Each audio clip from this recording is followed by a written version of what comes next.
Hey, good morning. So I just finished my workout at the gym. I get up 3:30 Monday through Friday to head to the gym. Never an alarm or anything. It's just the hours that I do. I try to get to the gym and burn some calories and get in a good mood and feel positive for the day before I get into the office and get stressed out by the emails, the phone calls, and the employees who feel stressed or overwhelmed on job sites.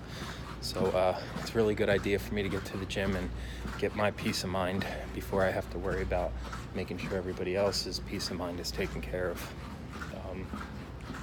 Now, that being said, I have put some thought into how to do this YouTube thing, since so many of you guys think it would be good for whatever reason. So I figured the way that I would kind of start out this stuff is pretty boring. I'm going to do different parts, but I figured the best way to probably get going is to kind of explain my history and kind of start that way, kind of like an introduction. So I understand most of you guys heard my story, and some of you, have been friends with me for some time and know the details. Just kind of bear with me. My thought is more people that watch and want to understand who this guy is, give them a little insight. So, of course, my name's Brian. I'm 37 years old, father of two, married 17 years. At an early age, my dad left, 3 years old. Never saw him again. He actually died last August. I got word through one of my half-brothers. I think it was my half-brother that it happened, and he happened to walk out on them too. You kind of get upset and you kind of get sad to find out that someone dies, period. I never held any resentment against my father that I'm aware of anyway. I know therapists will come in and say, it's, there is something and you're just ignoring it. I never held hatred. I actually believe that him leaving made me a better father and made me a better parent. And I try to take all the negative and all the bad that's happened to me. And I like to think that because of my past and because of my history, it made me a better father to my kids, to make sure that their future was secure. And that's really the main goal of anybody's life, right? It's not about really what you do in your life or what we do as a society, but it's more what we do to help our kids and what we do to leave the generation that we leave behind better off. So that's kind of my insight on that. After my father left, my mom did have a boyfriend, and he was very violent and abusive, mostly towards me, my mother too. But anyway, my mom raised me, my brother, and my sister. Most of the time we lived off of welfare. And my grandfather sending money at early ages. I remember him sending money stapled to vanilla envelopes and stuff to help my mom. But we kind of had a rough upbringing until there was a few times that I remember my stepfather actually whipping me in front of his friends with like cords to toasters and stuff. But eventually I got old enough. My mom was, like I said, on welfare, and she was big into alcohol. She was an alcoholic.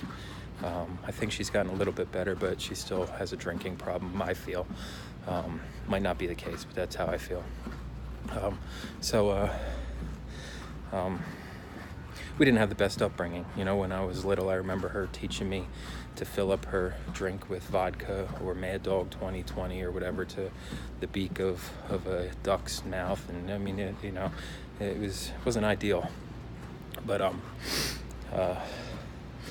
later on, I got old enough to actually defend myself and defend my mom and fight back. So there was many times me and my stepfather would be in fights, and I'd get tired of him hitting my mom or dictating to me or treating me poorly. So, we got in fights back, and those fights always ended up with the next day, after I beat him up a bit, the next day, my mom insisting that I apologize and everything, even though I was defending her from being beaten, or defending me from being abused, or my brother and sister.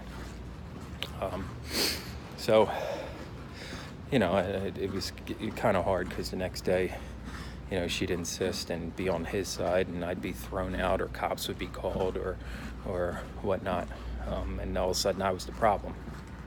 So, it got to the point, 17 years old, she called the cops, or they called the cops. I shouldn't throw it all on my mother. And after throwing me out, kicking me out after one of the fights, and threw me out. So I went to go stay at one of my friend's house, to where they called my brother's probation officer at the time, and had me locked up as a runaway, even though I was kicked out. Back then, the cops really didn't care too much about the kid. I mean, there wasn't all these laws where kids are defended. I mean, there was some, but it was more or less the parents were always right, kids were always wrong type of nonsense. So, I spent my 18th birthday in a juvenile hall, and then they sent me to a boot camp to correct my attitude. And don't get me wrong, I was an angry kid, obviously. I had a lot of past that happened.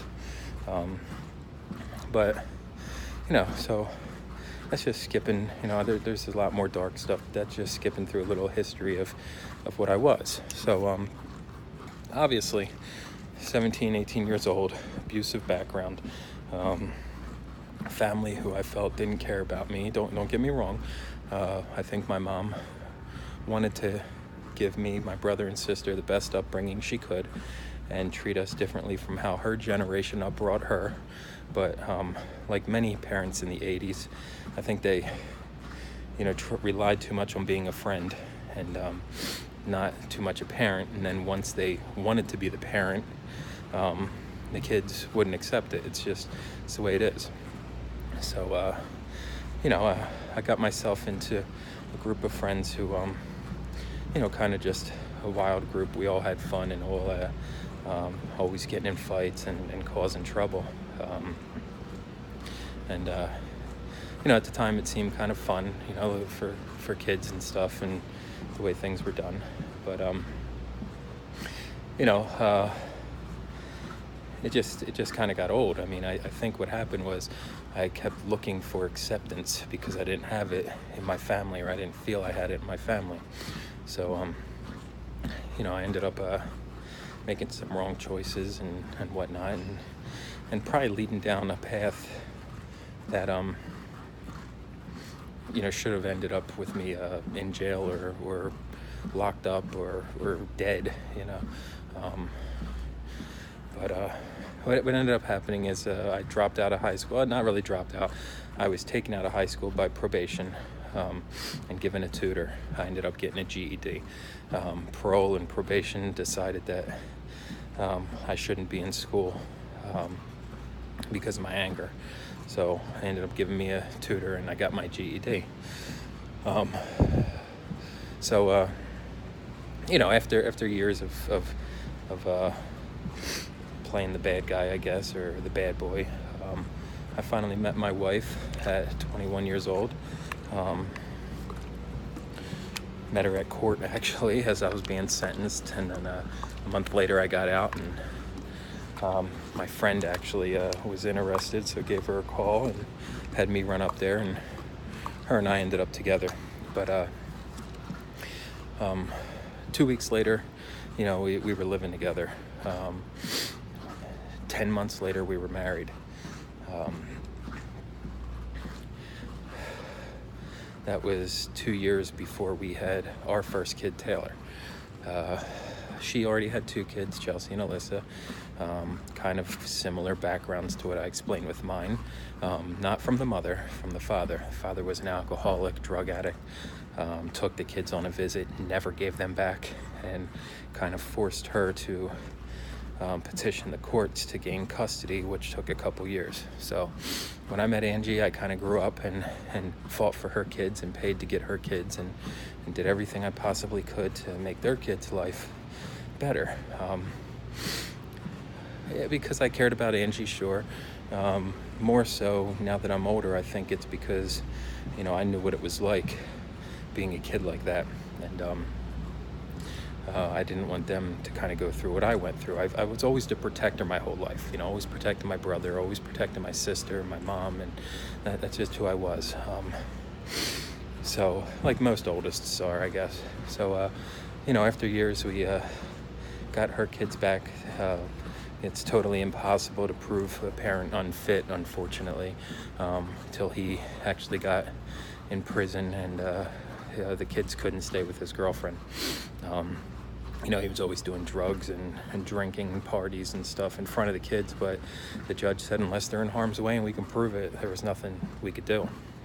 So anyway, that is where I started growing up. And then when my daughter Taylor came along is what changed me. I totally believe that. My daughter Taylor changed my life, and I guess you can say Angie did, because without her there wouldn't be Taylor, but my daughter Taylor is the one that totally changed my life. I was always respectful towards women. I'm just the type of guy I am. But once you have your first child, and you're responsible for someone else's life, it changes you, especially when it's a daughter. That's what I feel. I went through watching women be abused. I had friends who were girls in school that I watched them be picked on and abused, and I wasn't going to let that happen to my daughter. So that's when my life started changing. I always wanted to be an electrical contractor since I was young.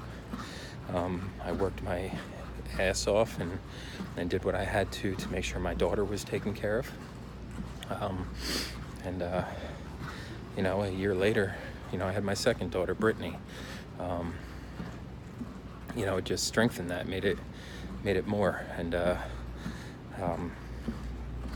was responsible for a family at this point, and not just like my wife and her 2 oldest kids, but my actual kids who depend on me. My wife had a bad upbringing as well, and her mom died when she was 8. When I met her, no family, everybody turned their back on her, and so we had each other, and we were there for each other. But now with the kids, it was you couldn't fail. So 34 years old, high school dropout, kids, a family, struggling, poor. I quit my job one day and just walked out the door, dropped my phone and said, see ya. 2 weeks later, had my own business. A month later, got calls from the contractor having me come in and supplement and take over the project that my old company was doing. First year in business, I made $7,000. The next year I was 1.5 million, and we've just doubled and tripled since then. I still have hard times in business, and I still struggle, but it's a